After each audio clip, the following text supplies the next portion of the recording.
Hola, buenas tardes.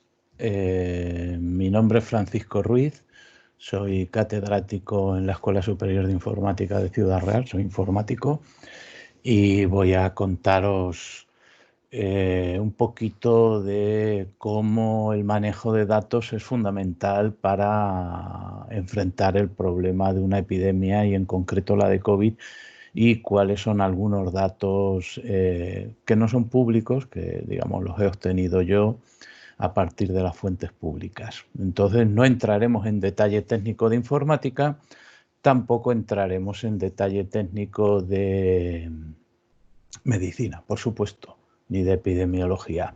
Bueno, este es el contenido, 3 partes.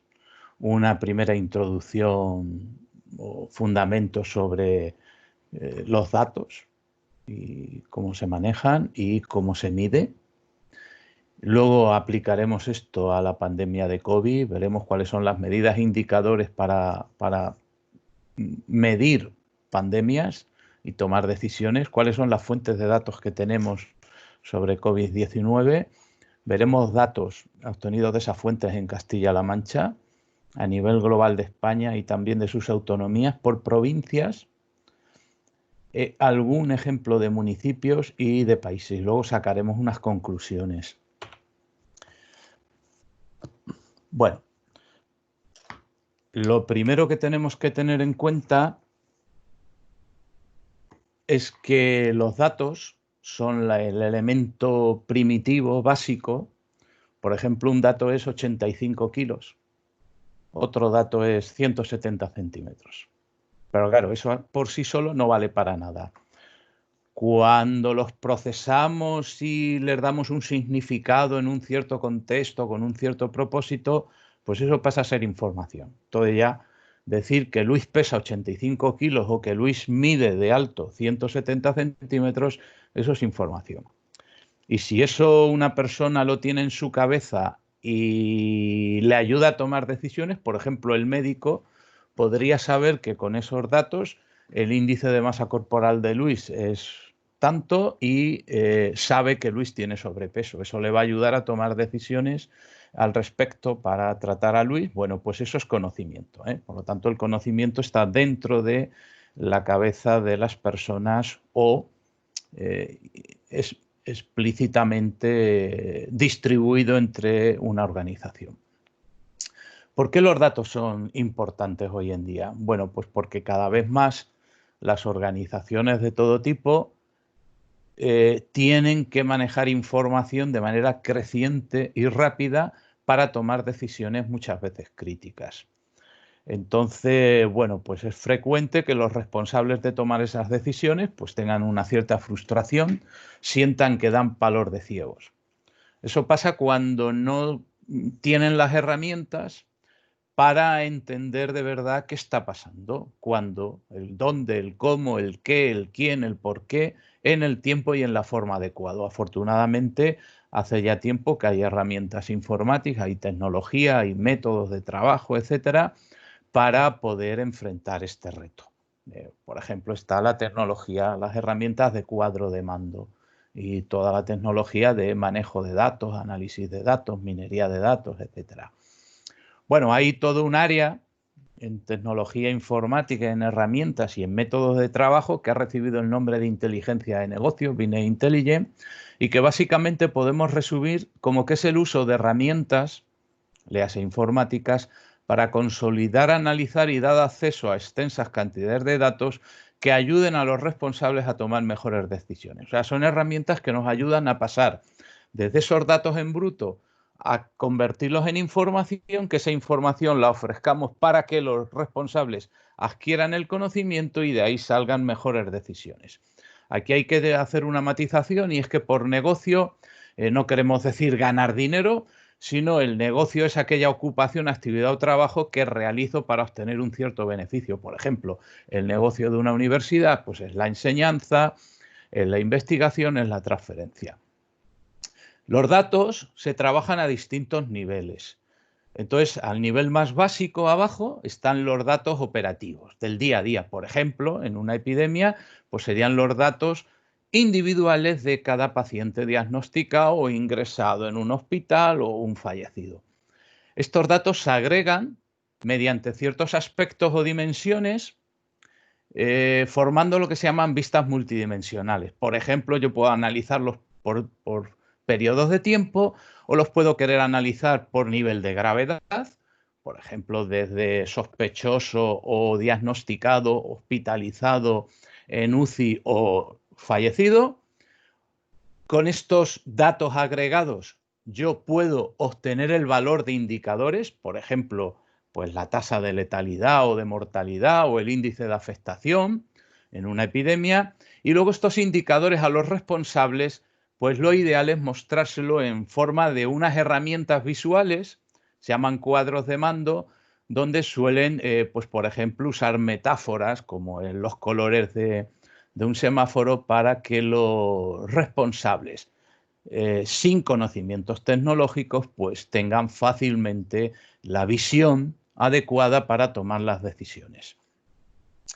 Un aspecto muy importante para el manejo de los datos de cara a esta toma de decisiones es en qué formato están. Nosotros tenemos formatos de datos que solo sirven para mirar con ojo humano, como son, por ejemplo, pues un PDF. Aquí vemos un informe oficial sobre el coronavirus del 30 de mayo y esto, bueno, esto sirve para que un ojo humano lo mire, pero no permite ningún tipo de procesamiento con él.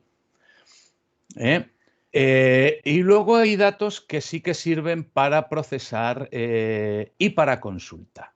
Lo que pasa es que estos datos, estos formatos, unos están pensados solo para trabajar con máquina, como en CSV, XML, JSON, por ejemplo, en CSV, pues aquí estamos abriendo un archivo de datos sobre casos y fallecimientos por países, y esto evidentemente no está hecho para que lo interprete un ojo y un cerebro humano. Pero hay otros que sirven para ambas cosas, tanto para el humano como para la máquina, como por ejemplo, pues podría ser un archivo en Excel. Este que acabo de abrir es un archivo que muestra la misma información, donde cada fila son los datos de muertos y casos en un día en un país. Bueno, pues esto obviamente sí que es factible de leer y entender más fácilmente por el ojo humano, y además son factibles de procesar y hacer consultas por máquina.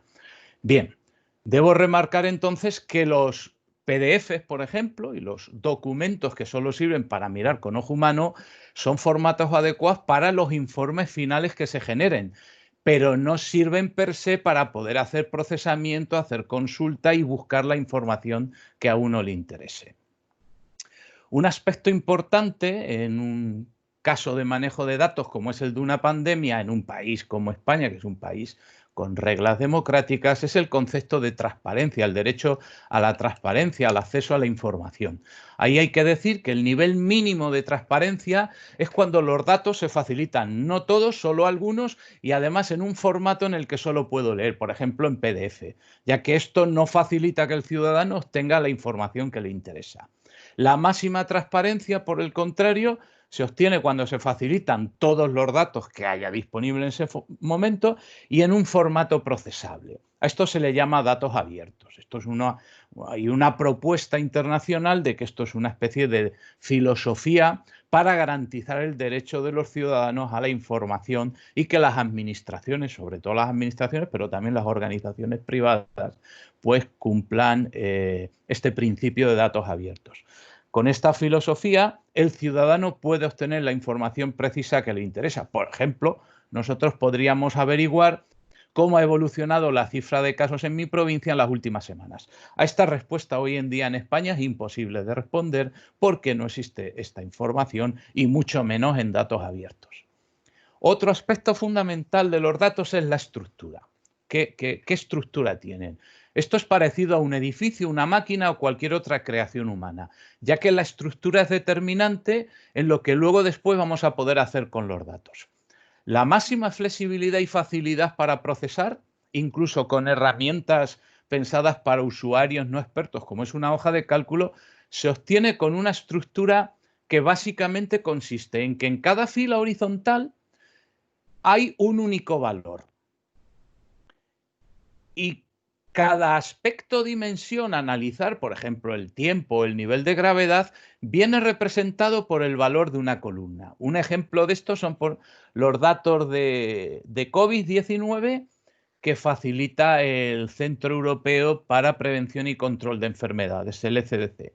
Voy a abrirlo. Este es un Excel que me he bajado del Centro Europeo y le he hecho una transformación para ponerlo en este formato. Entonces, aquí vemos que solo hay un valor en cada fila y las dimensiones de análisis son el tiempo, que sería el día, el territorio, que sería el país, y el aspecto o variable analizado, que son casos o fallecimientos.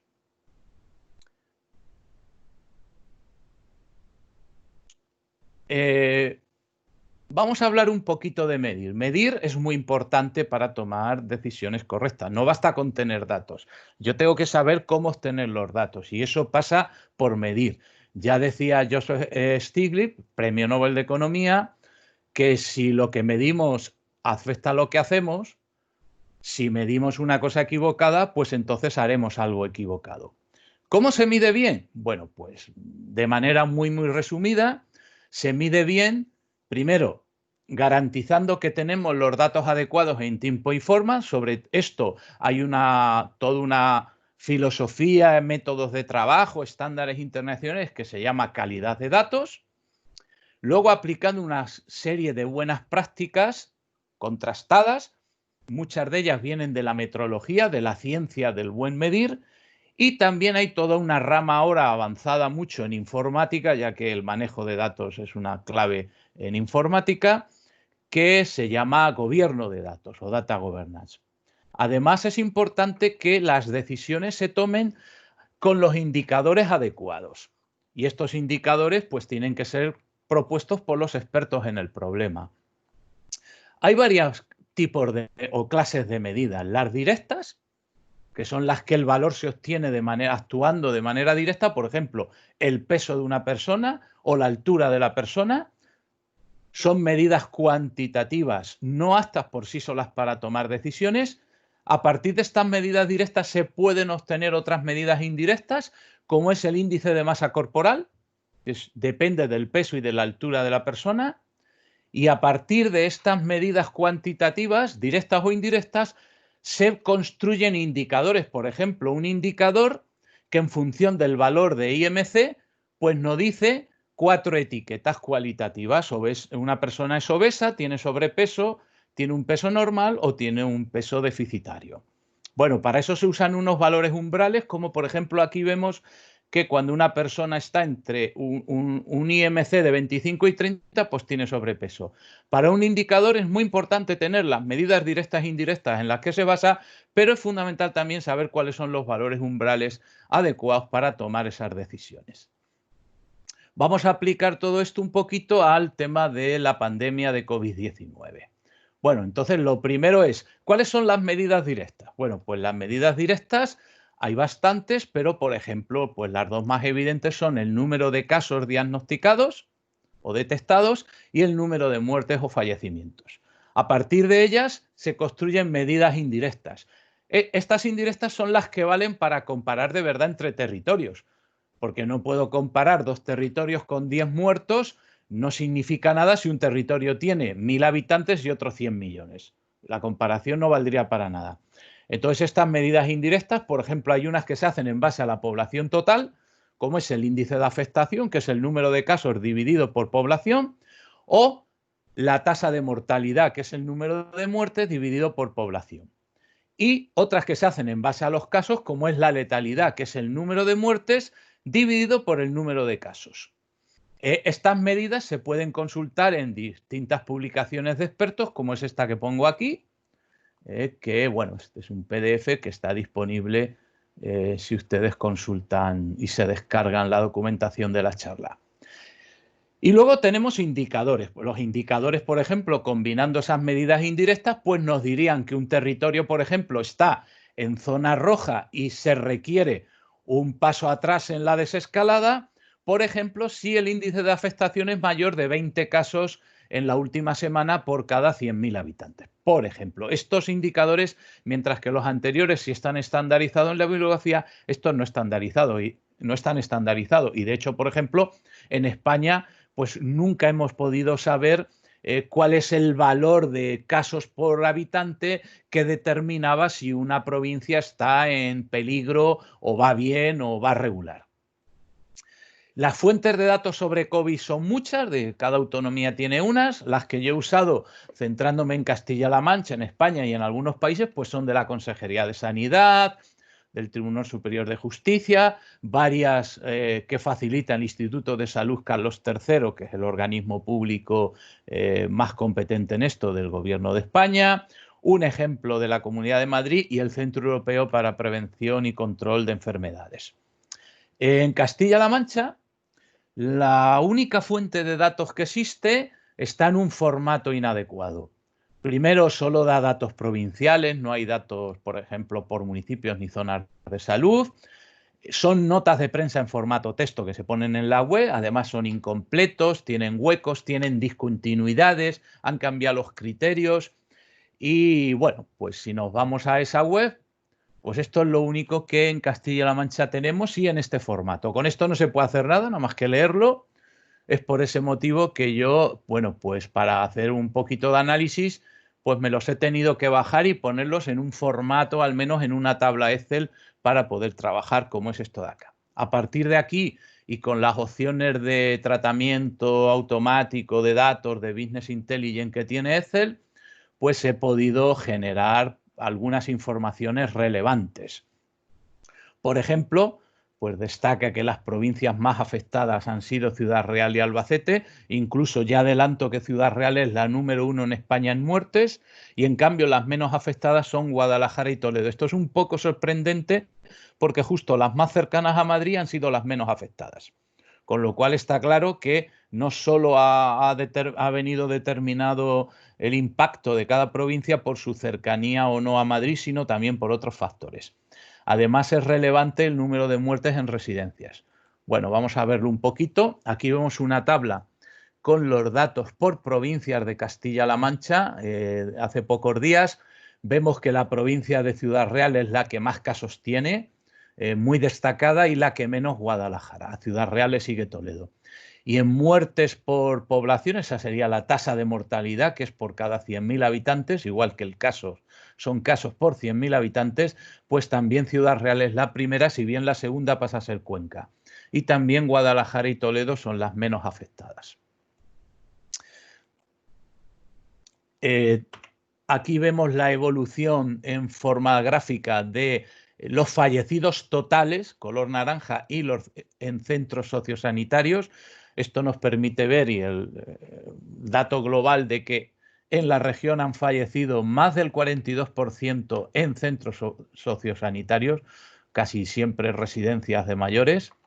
Y aquí vemos la evolución diaria de la provincia de Ciudad Real, que como he dicho, no solo es la más afectada en la región, sino además la que mayor tasa de mortalidad ha tenido de toda España. Aquí vemos la evolución. Estos son los datos nuevos cada día, las muertes nuevas cada día, los casos nuevos cada día. Vemos que el pico en casos en Ciudad Real pues se produjo a primeros de abril. Las curvas continuas moradas son medias de 5 días. Esto es para que la curva se suavice y no haya tantas fluctuaciones que muchas veces son debidas pues, a cuestiones meramente administrativas y burocráticas, como que los fines de semana pues había gente que no trabajaba para registrar datos y cosas de ese tipo. Bien, pues vemos que la máxima en casos estuvo a primeros de abril, mientras que la máxima en muertes, que pasó algún día de 50, pues estuvo pues unos 10 días después. A partir de mediados de mayo, pues ya en casos la cifra ha bajado muchísimo, si bien eso también influye porque desde el 10 de mayo solo se ofrecen datos de PCR, mientras que en fechas anteriores se incluían también positivos por anticuerpos. A nivel de España, lo que tenemos son los datos del Instituto de Salud Carlos III. Estos datos se ofrecen en forma de un cuadro de mando, pero dicho cuadro de mando ha tenido un problema importante y, como vemos acá, pues no se actualiza desde el 21 de mayo, en realidad desde el 20 de mayo. Los últimos datos corresponden al 20 de mayo. Podemos ver distribución geográfica, pero muy pobre, solo por autonomías y solo casos no fallecidos. Podemos ver por niveles de gravedad la evolución de las curvas, por grupos de población, por edades, la evolución de la pandemia. Por ejemplo, esto nos permite ver las famosas curvas y también el índice R de reproducción. Podemos ver el de Castilla-La Mancha. Aquí vemos perfectamente cómo hay una bajada muy importante desde máximo hasta finales de abril y luego un cierto repunte, probablemente a partir de que empieza a liberalizarse y a ser menos restrictiva la escalada. Bueno, el problema es que estos datos no han sido actualizados desde el 20 de mayo y bueno, eso es un problema. El cuadro de mando no está actualizado, entonces, bueno, a partir de esos datos, además se ofrecen en un formato descargable y procesable en CSV, pues era posible hasta el 20 de mayo pues hacer procesamiento y obtener curvas como esta. En esta curva podemos ver la evolución de toda España en muertes diarias. Vemos otra vez que el máximo se produjo a finales de marzo, primeros de abril, y que realmente la mejora ha sido muy relevante, si bien la subida fue mucho más rápida que la bajada, ¿eh? Y en casos lo mismo, solo que los casos, pues el pico llegó mucho antes, a finales de marzo, siempre llega unos 8, 10, 12 días antes por el tiempo que tarda en producirse el fallecimiento desde que una persona enferma. A partir del 20 de mayo lo único que hay son informes. Son informes en PDF, como este de aquí, informes que además tienen problemas porque, por ejemplo, vemos que este del 29, entre el 29 y el 30 de mayo, dice que hubo una muerte en Castilla-La Mancha, pero si vamos a los datos de la comunidad autónoma que ofrece la Consejería de Sanidad y el SESCAM, vemos que en realidad ese mismo día en Castilla-La Mancha había 3 muertes, con lo cual algo no cuadra, ¿eh? Las cosas en las últimas 2 semanas, desde el 20 de mayo, está habiendo problemas importantes, como luego en las conclusiones comentaré.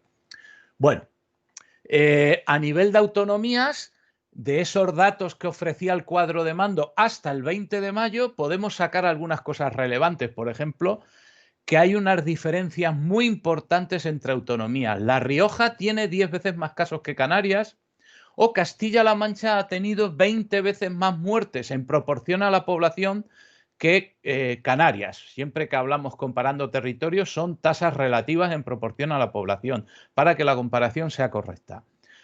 Si miramos los datos de evolución histórica, podemos ver que a partir más o menos del 10 de abril, la autonomía, hasta el 10 de abril, la autonomía con más afectación y más muertes por habitante era Madrid, y a partir de entonces pasó a ser Castilla-La Mancha.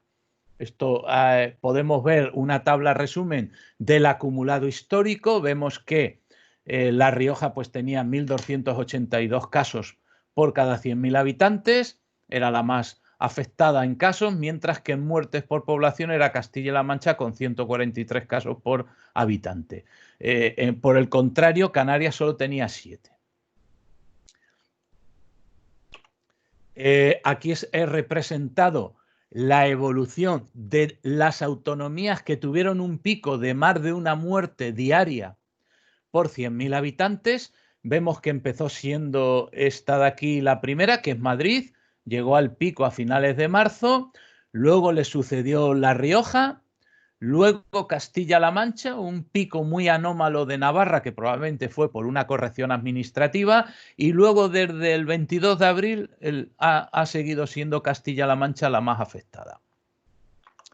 Aquí vemos los fallecidos en los últimos 7 días con fecha 20 de mayo. Vemos las autonomías y vemos también, para poder comparar las 5 provincias de la región, vemos que la más afectada era Castilla-La Mancha y la menos Canarias y las ciudades autónomas, y que dentro de Castilla-La Mancha pues destacaban Albacete y Ciudad Real, sobre todo Ciudad Real.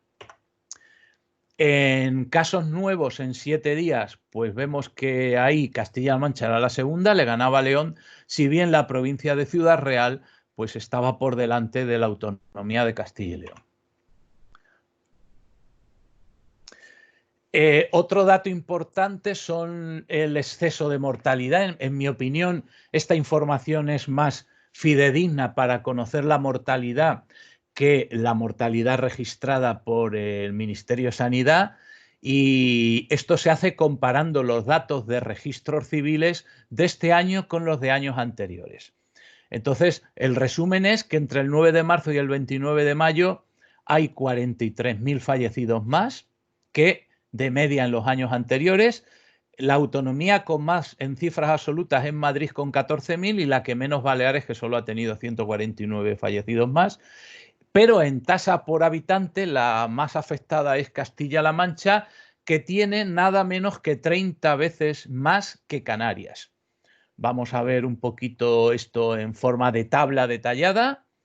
Aquí vemos Castilla-La Mancha, 255 muertos de exceso. Cabe intuir que debido al COVID, si no todos, la inmensa mayoría, 255 por cada 100.000 habitantes, mientras que Canarias solo ha tenido 8, hasta el 29 de mayo.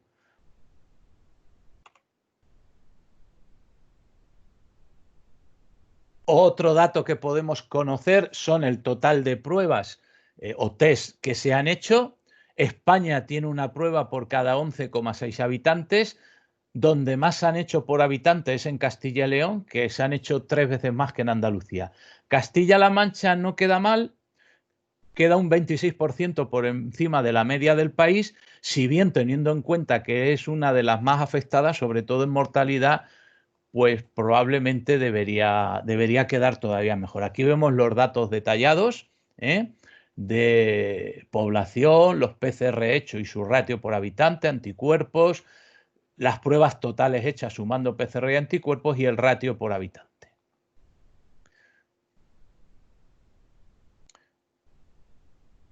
En datos por provincias no existen publicados en ningún sitio oficial, entonces he hecho yo una recopilación manual. Hay que tener en cuenta que cada autonomía ha hecho las cosas de manera diferente, no ha habido homogeneidad. Por ejemplo, hay autonomías que incluso han llegado y facilitan datos a nivel de municipios, como es el caso de Madrid, y hay otras autonomías, como es Galicia, que ni siquiera facilita datos por provincias. Bueno, pues cuando la autonomía no facilita datos por provincia o no lo facilita en las últimas fechas, pues yo lo que he hecho es aplicar unas técnicas de estimación a partir de otros datos relacionados o datos más anteriores. Es de destacar la provincia de Ciudad Real. La mortalidad en la provincia de Ciudad Real es cerca de 4 veces más que la media de España y 89 veces más que la de Melilla, que es la menor. La segunda provincia con mayor tasa de mortalidad es Cuenca. En casos, las 3 provincias más afectadas son Soria, Segovia y Ciudad Real. Aquí vemos los datos de mortalidad ordenados de mayor tasa de mortalidad a menor. Vemos que la primera es Ciudad Real con 213 a fecha 14 de mayo, que es la última vez que pude hacer este estudio. Vemos en el mapa vemos cómo las provincias más afectadas son las que rodean a Madrid, algunas de las que rodean a Madrid, curiosamente no es Madrid, y que cuanto más lejos de Madrid, en general, menos afectación.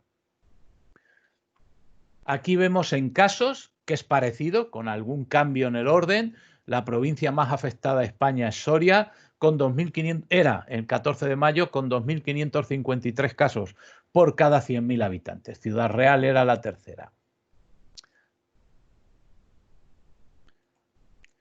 Otro dato muy interesante es el estudio de seroprevalencia que nos ha permitido, hecho por el Ministerio de Sanidad en colaboración con las comunidades autónomas, lo ha publicado el Instituto de Salud Carlos III, y yo lo que he hecho es un análisis comparando los datos de ese estudio de seroprevalencia con los otros datos anteriores que he mostrado.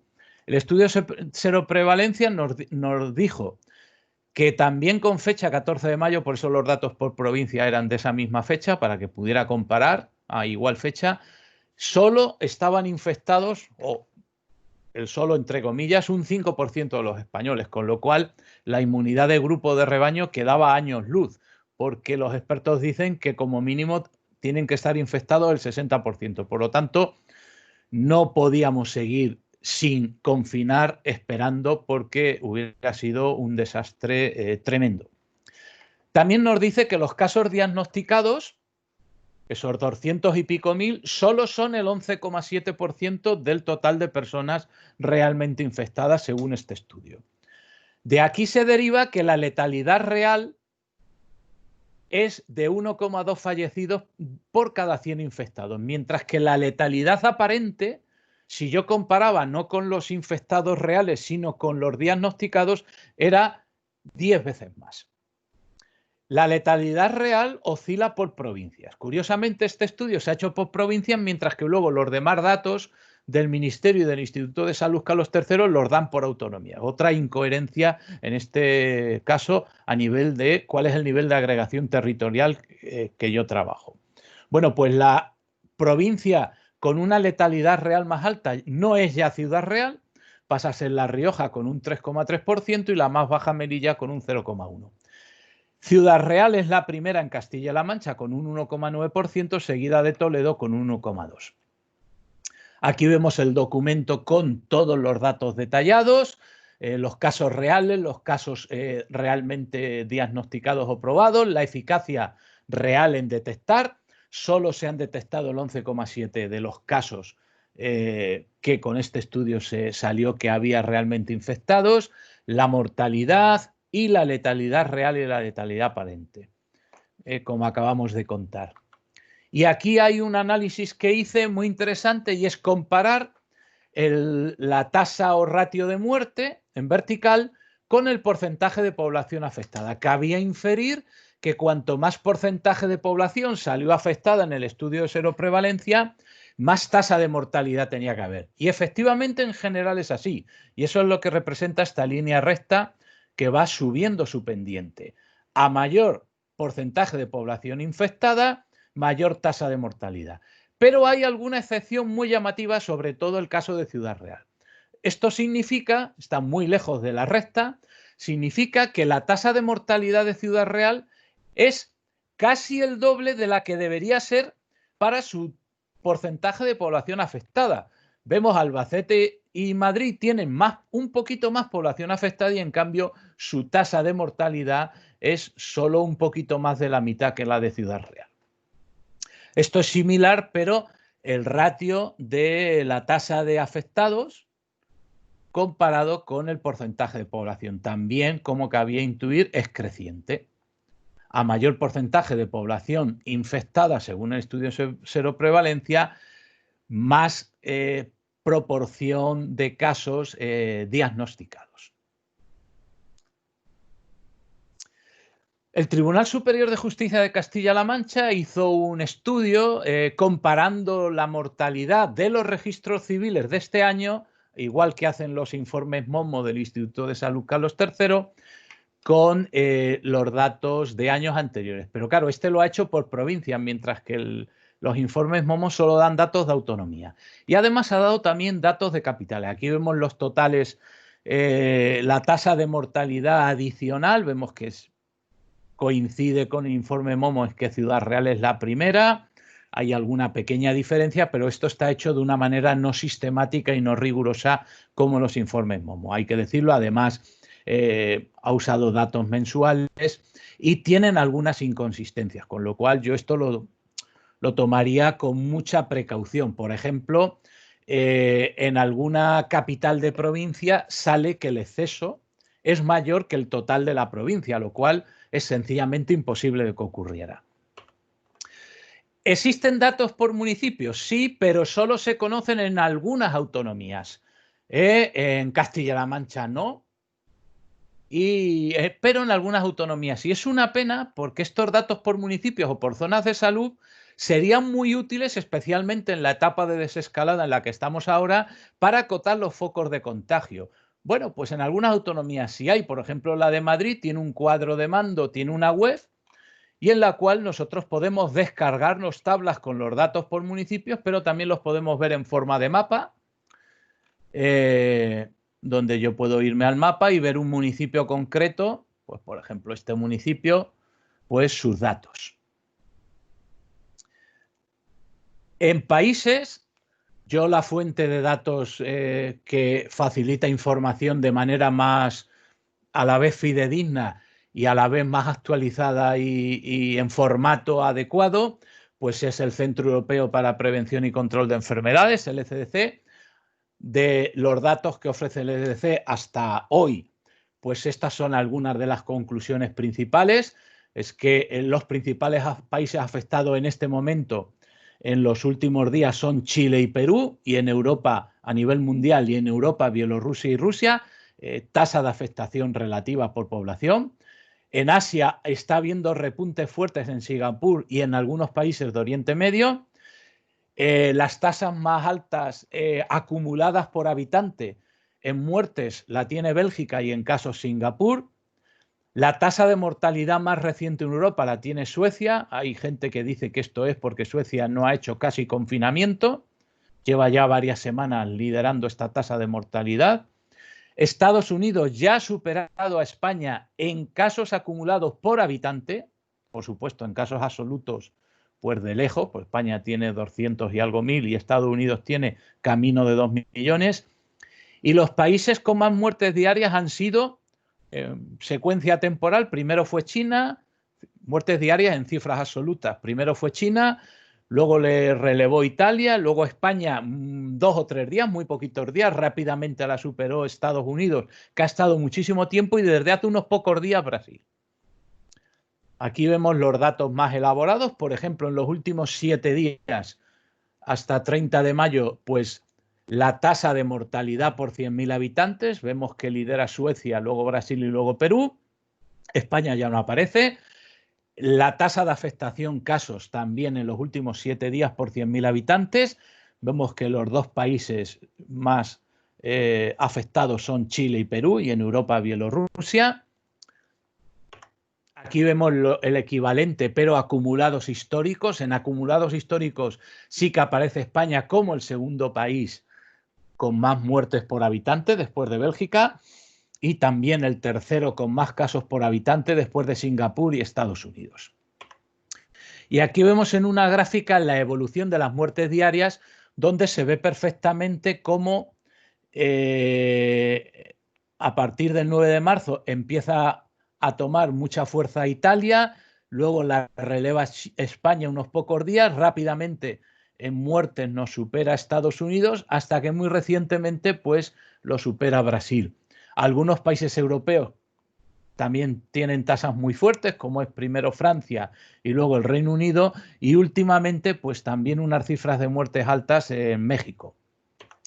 Y en casos pues llamativo que Brasil ha superado a Estados Unidos, que Rusia es la tercera recientemente, la India está subiendo mucho y ya va por más de 7.000 casos al día, Perú se acerca a 6.000 y Chile pues ya tiene más de 4.000.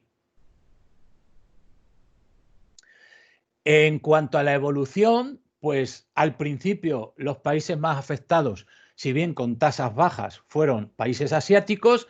Luego tomó el relevo Europa del Sur con tasas muy altas. Le pasó el relevo a Europa del Norte y a Norteamérica con tasas algo menos altas que Europa del Sur. Y ahora el foco está también con tasas intermedias en América del Sur y también en algunos países de Asia del Sur y de Oriente Medio. Entonces aquí vemos en un Excel la situación en tasa de mortalidad por 100.000 habitantes el 29 de febrero.